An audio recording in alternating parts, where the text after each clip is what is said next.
Number 1. Lakylia Taylor. On May 3, 2025, a busy shopping plaza on East 8 Mile Road in East Point, Michigan, was filled with families, shoppers, and weekend traffic. It was around 2:50 p.m. when 19-year-old Lakylia Taylor and her 21-year-old brother Teah drove into the parking lot near the Foot Locker store. It should have been a normal day, but it quickly became the center of a deadly confrontation. In another vehicle parked nearby, a Jeep, sat three men: Ty Morris Turner, Stephen Garden Jr., Juvan Newman. There had been long-standing tension between these men and the Taylor family. Reports say the conflict was connected to the death of one of Teah's brothers. None of the people involved were strangers to each other, so when both cars ended up in the same lot, emotions were already running high. At first, the situation was just verbal. Witnesses heard yelling and insults traded back and forth. But arguments like this, especially when anger and old conflicts are involved, can turn physical faster than anyone expects. And that's exactly what happened. According to investigators and video footage, the men from the Jeep got out and a fight broke out. Within seconds, Teah was taken off his feet and thrown to the ground. He was punched repeatedly and pinned down, unable to defend himself. Some witnesses later said they feared he was going to be seriously hurt or even killed if the beating continued. Standing only a few feet away, Lakylia saw her brother being overpowered. In that moment, she made a decision that would change her entire future. Prosecutors say Lakylia ran back to her vehicle, opened the door, and grabbed a concealed handgun hidden inside. She returned to the fight with the weapon in her hand. From there, things escalated beyond anything anyone could control. Lakylia began firing. Bullets hit multiple people in the parking lot. Juvan Newman was struck and later died at the hospital. Stephen Garden Jr. was also shot and died from his wounds. Ty Morris Turner was hit but survived. Even Teah, her own brother, was shot in the chaos. Everything happened in less than 30 seconds. Security cameras mounted around the shopping plaza recorded what happened. That video later became the most important part of the investigation. Prosecutors claim the footage shows Lakylia firing at extremely close range, including at one of the men who was already down or stepping back. They say the video proves she continued to shoot even after the immediate threat to her brother had changed. According to the law, this is the dividing line between self-defense and excessive force. The prosecution argues that even if her first shots were meant to protect her brother, the later shots went far beyond what the law allows. They describe it as street justice, not self-defense. After the shooting stopped, both Lakylia and her brother left the parking lot. Investigators say Teah picked up the gun and the remaining magazines from the ground before running to the car, apparently trying to remove evidence before police arrived. 2 days later, on May 5th, Lakylia turned herself in at the police station. She was calm and cooperative. She did not resist or attempt to hide. She was charged shortly after with second-degree murder assault with intent to murder 2 felony firearm charges, tampering with evidence, carrying a concealed weapon. Her brother, Teah, was also charged with evidence-related offenses. This case gained national attention for 2 reasons. The entire incident was captured on video. The footage went viral soon after the shooting. Millions of people watched the clip online. Some believed she acted out of fear and instinct, trying to protect her brother from a deadly beating. Others believed she went too far and used deadly force even after the fight had broken apart. The internet quickly split into 2 sides, each with its own hashtag, but online opinions do not decide criminal cases. Courts do. At her first court appearance, the judge set Lakylia's bond at an extremely high $2.5 million, with strict conditions for release. Later, after more hearings, her bond was reduced to $250,000, still requiring GPS monitoring and house arrest if she were released. Prosecutors strongly objected to lowering her bond, arguing she was a danger to the community due to the multiple deaths. The defense argued she was not a threat, had turned herself in voluntarily, and acted in panic to save her brother. For the families of the men who died, the pain is immeasurable. 2 young men lost their lives in the parking lot that day. Their relatives have spoken publicly about their grief, saying they want justice and accountability for what happened. For Lakylia's family, they believe she acted out of fear. They say she panicked when she saw her brother getting beaten by multiple men. They describe her as someone who never intended to kill anyone, but reacted emotionally in a frightening situation. No matter which side people believe, one fact is true. Everyone involved lost something that day. 2 families lost sons. Another family may lose a daughter to decades in prison. A brother survived the beating, but now carries the guilt of what happened next. And a teenager's one emotional decision, made in seconds, turned her world upside down. The law views deadly force very strictly. Even if you initially act to defend someone you love, the moment the threat changes, your actions must change too. Continuing to shoot after a person is no longer attacking can legally become murder. At the time of this script, Lakylia Taylor has not yet been convicted. She is presumed innocent until proven guilty in court. The final judgment will depend on the video, the evidence, and how the jury interprets her intentions and actions. This case is a powerful reminder that violence escalates quickly and guns turn any fight into a tragedy. One moment of panic can lead to consequences that last a lifetime. Number 2. Christie Parisien and Jaslyn Smit. On October 17, 2021, 18-year-old Dwight DJ Grant, a senior at Miramar High School in Florida, left his apartment to meet someone he thought was a friend. That friend was 17-year-old Christie Parisien, a girl he knew from school. She sent him messages asking him to come outside and meet her in the stairwell near his apartment. DJ had no idea that this was not a friendly visit. It was a trap. Waiting in the stairwell were two other teens, 17-year-old Andre A.J. Clemens, Christie's ex-boyfriend, 16-year-old Jaslyn Smit, Andre's close friend. The three teens had been talking about DJ for days. Andre was angry because he found out DJ had been intimate with Christie in the past. Their breakup was messy, and Andre felt betrayed. His messages to Christie grew darker and more aggressive over time. This wasn't just teenage jealousy, it turned into something planned and violent. Christie played the role of the bait. Even though she knew what the boys intended to do, she messaged DJ as if everything was fine. She told him to come down, making him believe it was just a normal meetup. DJ trusted her. That trust cost him his life. When DJ walked into the stairwell, Andre and Jaslyn attacked. What followed was a brutal beating and stabbing. According to investigators, the attack lasted over 30 minutes, an extremely long time for violence. Security cameras near the stairwell captured parts of the struggle. The footage didn't show every detail, but it showed enough: movement, shadows, and the length of time the attackers were with DJ. During the attack, Jaslyn held DJ down, while Andre stabbed him repeatedly with both a knife and a sword. One stab to DJ's neck and another to his chest were fatal. The medical examiner later confirmed that DJ suffered multiple sharp force injuries. At one point, DJ was heard begging, whispering for it to stop, but it didn't. When the attack was over, the teenagers still did not call for help. Instead, they began trying to cover their tracks. They dragged DJ's body into nearby bushes behind the apartment building. They wiped down blood in the stairwell. They collected weapons and tried to get rid of evidence. After leaving DJ's body in the bushes, the group walked to a nearby lake. This was where they tried to burn the clothing they were wearing during the attack. The fire was spotted by a security guard who confronted them. They left the area quickly, but the attempt to destroy evidence had already been noticed.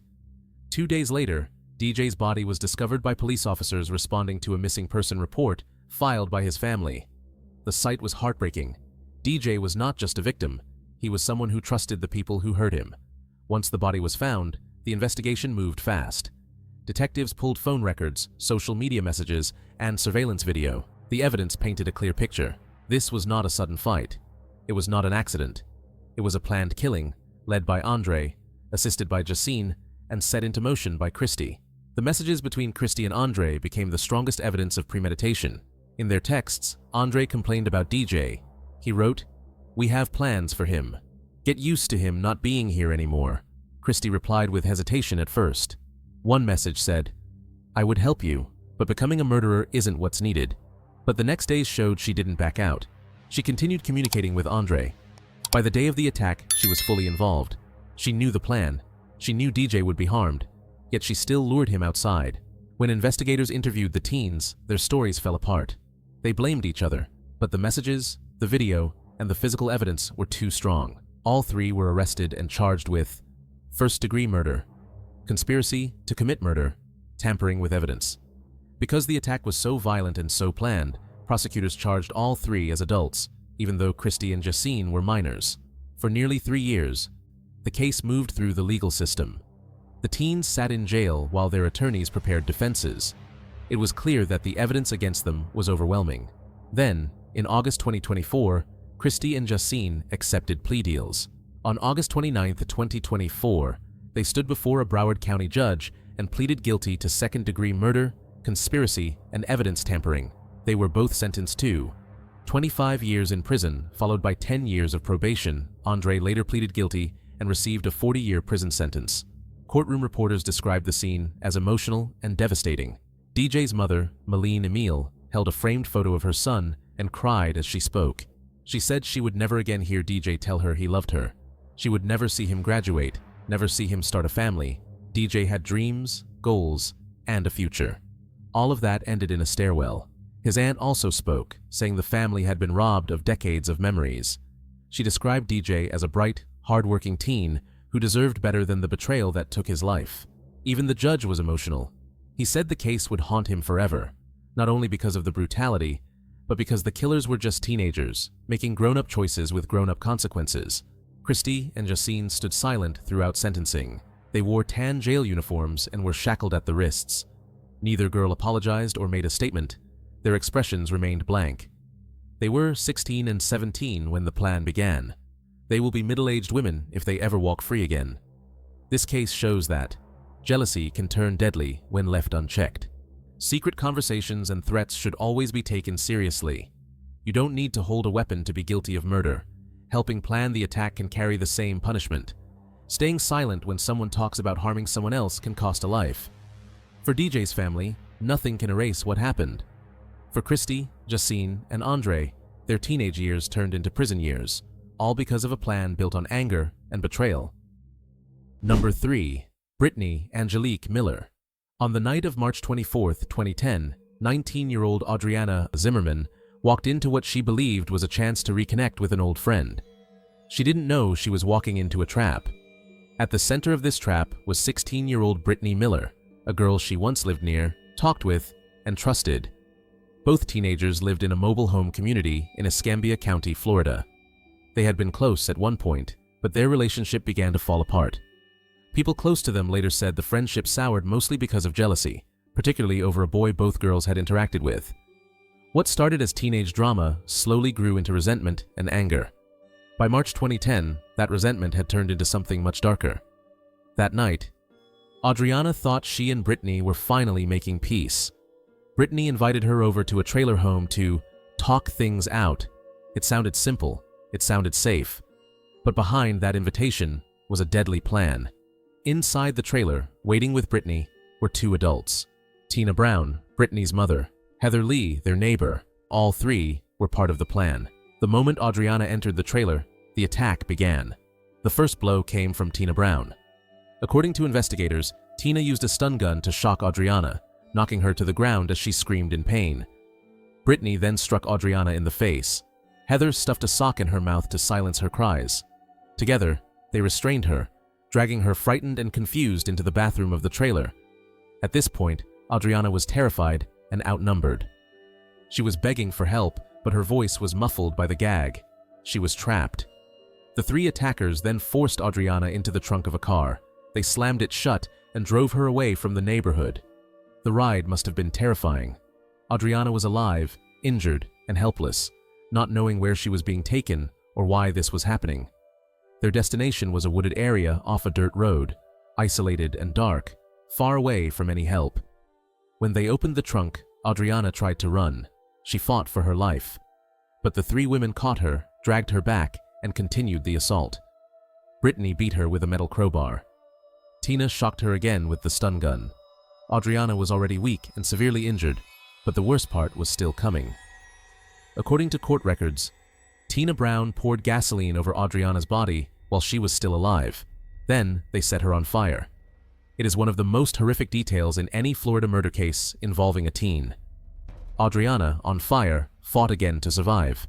Against all odds, she managed to escape the flames and stumble through the woods, badly burned and barely able to move.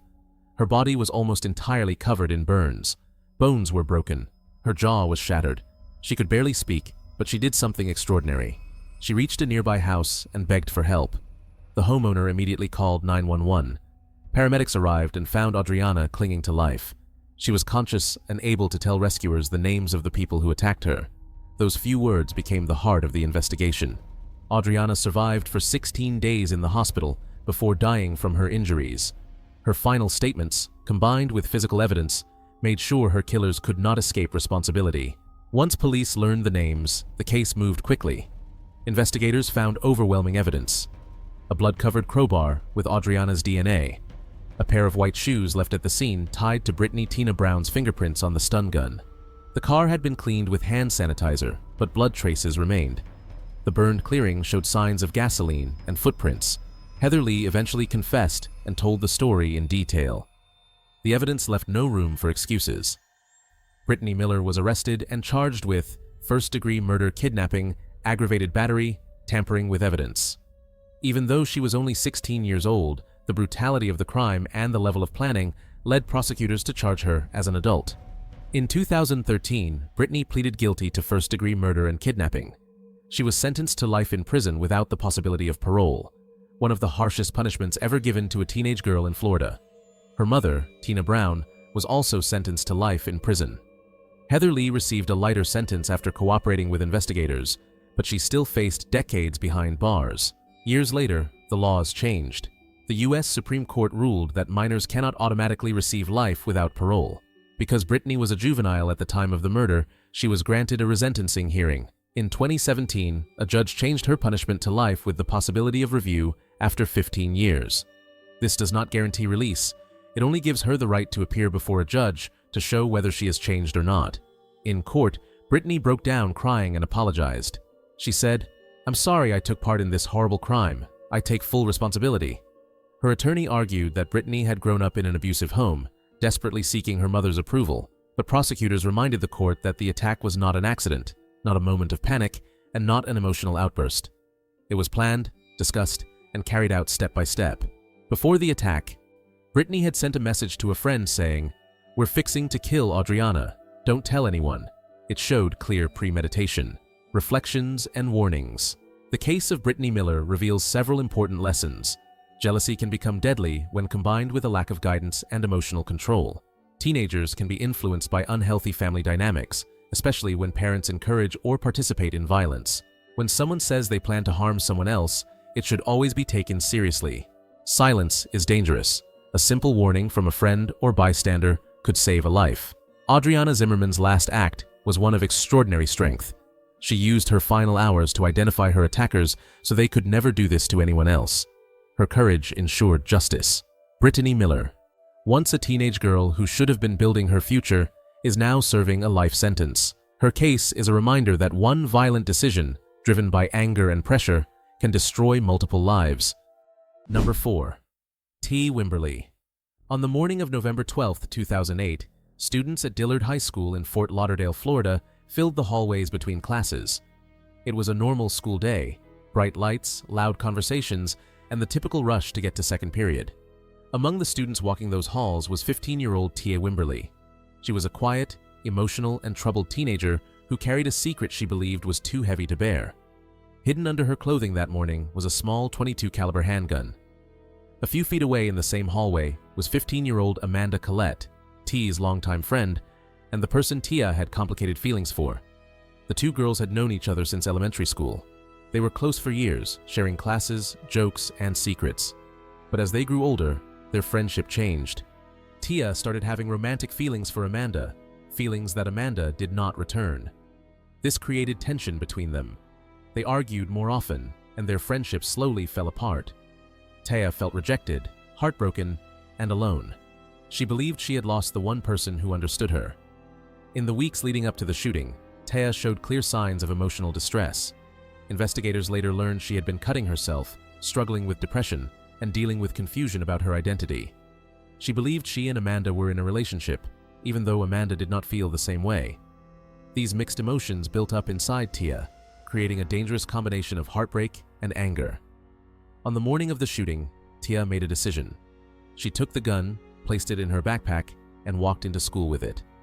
The metal detectors at Dillard High School were not working that day. That allowed Teah to walk right past them without being stopped. Just after 11 a.m., Teah and Amanda crossed paths in the hallway. Witnesses later reported that the girls exchanged a few tense words. Nothing loud, nothing dramatic. It was a quiet conversation that suddenly turned deadly. Teah pulled out the gun, aimed it at Amanda, and fired once, hitting her in the chest. Amanda collapsed immediately. Students began screaming and running in every direction. Teachers rushed out of their classrooms. Amanda was lying on the floor, bleeding, while students watched in shock. Teah did not run far. Instead, she walked calmly out of the building, crossed the street, and stopped at a seafood restaurant near the school. With shaking hands, she called 911. Her voice on the call was quiet and emotional. She said, "I just shot my friend. I didn't mean to kill her. I just wanted her to hurt like I hurt." Paramedics rushed Amanda to the hospital, but she died shortly after arriving. Police officers arrived at the restaurant where Teah was waiting. She was arrested without a struggle. The gun was found in her backpack. As police dug deeper, a clearer picture began to form. Teah had been struggling for months. She felt abandoned by her family. She felt misunderstood by her classmates, and she felt emotionally attached to Amanda in a way that Amanda could not reciprocate. Teah's journal entries, online messages, and behavior showed signs of depression and emotional instability. The day before the shooting, she told a friend she felt like she had no one left. Another student later claimed she warned a teacher days before that Teah might bring a gun to school, but that warning was not acted on. This failure became a major point of controversy later.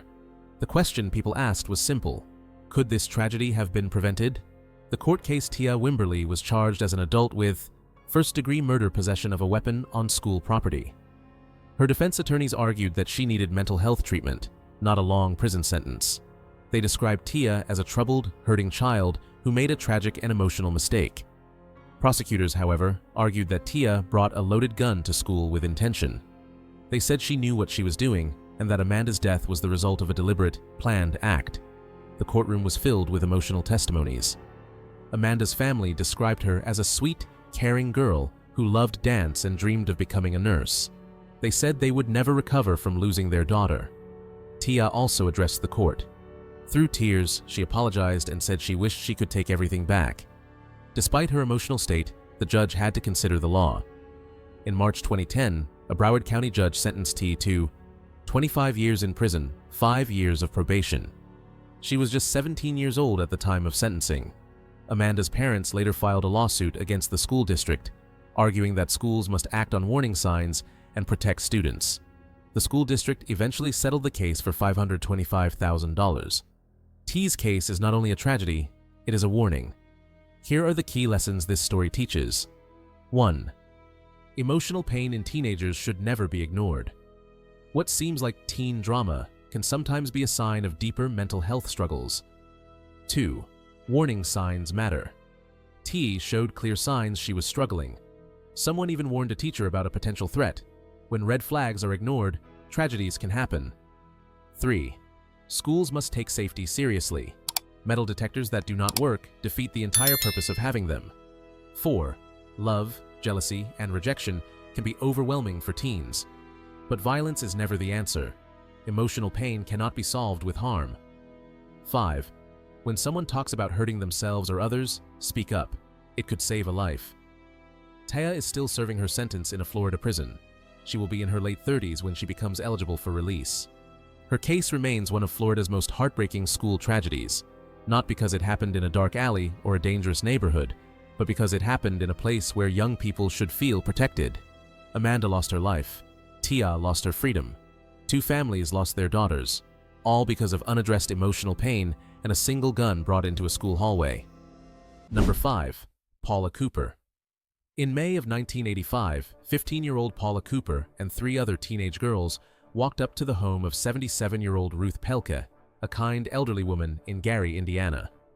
Ruth often invited young people into her home to teach them Bible lessons. That day, the girls carried Bibles to make their visit look innocent. When Ruth opened the door, she let them in without hesitation, believing they truly wanted to learn. What she didn't know was that the girls had come with a plan to rob her. Once inside, the situation changed instantly. According to investigators, Paula pulled out a large butcher knife she had hidden in her jacket. The girls attacked Ruth inside her own dining room. Court records show that Ruth was stabbed 33 times. She was also hit in the head with a heavy paperweight. The attack was brutal, quick, and far beyond what anyone expected 4 teenage girls could do. When the violence stopped, Ruth lay dead on the floor, the knife still locked into her body. The girls searched the house for valuables.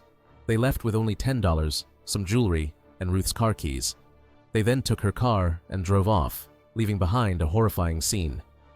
Ruth's body was discovered by her husband shortly afterward. What he found shattered him. A woman known for her kindness and generosity had been murdered by children who pretended to be her students. Police quickly investigated. The girls were identified within days, and when questioned, Paula Cooper confessed to being the one who stabbed Ruth. Authorities described her as troubled, angry, and deeply influenced by negative surroundings, but the seriousness of the crime meant little room for sympathy. Paula was charged as an adult with murder, burglary, and robbery. Even though she was only 15, the state argued that someone who could carry out such an attack could be punished like an adult. During Paula's trial, prosecutors presented the murder as cold, calculated, and intentionally cruel. They argued the Bible lesson story was a trick to get Ruth to open the door. They emphasized that Paula brought the knife, hid it in her jacket, and used it with deadly force. The courtroom was heavy with emotion.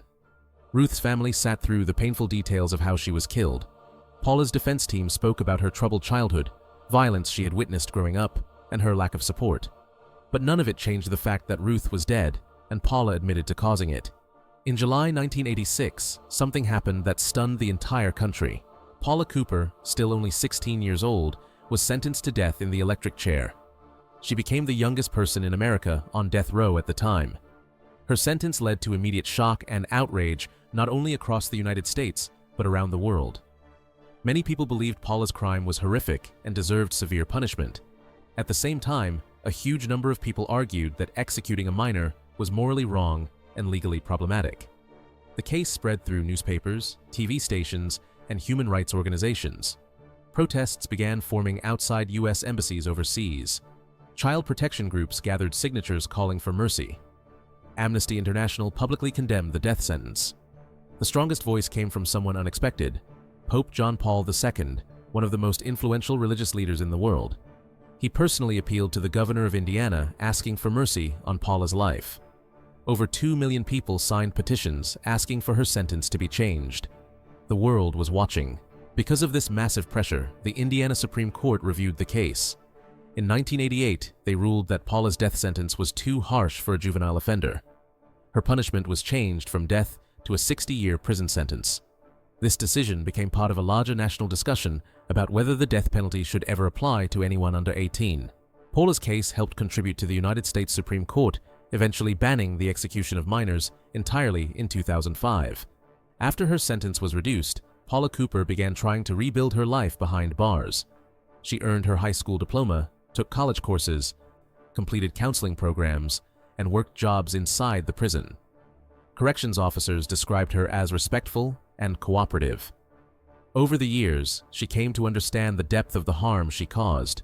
In a surprising and powerful twist, Ruth Pelke's grandson, Bill Pelke, eventually forgave Paula. At first, he fully supported her execution, but he later said his Christian faith convinced him that his grandmother would not want a teenager to be put to death. He reached out to Paula in prison through letters. They eventually met face to face. Their conversations became emotional moments of healing. He later advocated publicly against the death penalty because of Paula's case. After serving 28 years in prison, Paula was released on good behavior in June 2013. She was 43 years old. Many people hoped she would start a new life. She seemed determined to move forward, and her supporters said she wanted to help young people avoid the mistakes she made. But Paula carried deep guilt for what she had done. She once said she didn't feel she deserved happiness because she had taken someone else's life. In 2015, only 2 years after her release, Paula Cooper died from a self-inflicted gunshot wound. She was found in Indianapolis. Her death shocked many, including the Pelke family who had already shown her forgiveness. Paula's story is tragic on every level. Ruth Pelke lost her life in a violent, senseless attack. Her family lost a loving grandmother. Paula lost her own future because of a terrible decision made at 15 years old. Even after her release, the emotional weight of her crimes stayed with her until her final day. This case teaches powerful lessons. Teenagers can make impulsive and dangerous choices when they mix anger, peer pressure, and desperation. The justice system must balance accountability with understanding the mental development of youth. And forgiveness, while difficult, can sometimes create healing where punishment alone cannot. Paula Cooper's case is more than a crime story. It is a reminder of how one violent moment can change multiple lives forever, and how justice, mercy, and tragedy often collide in ways that have no easy answers.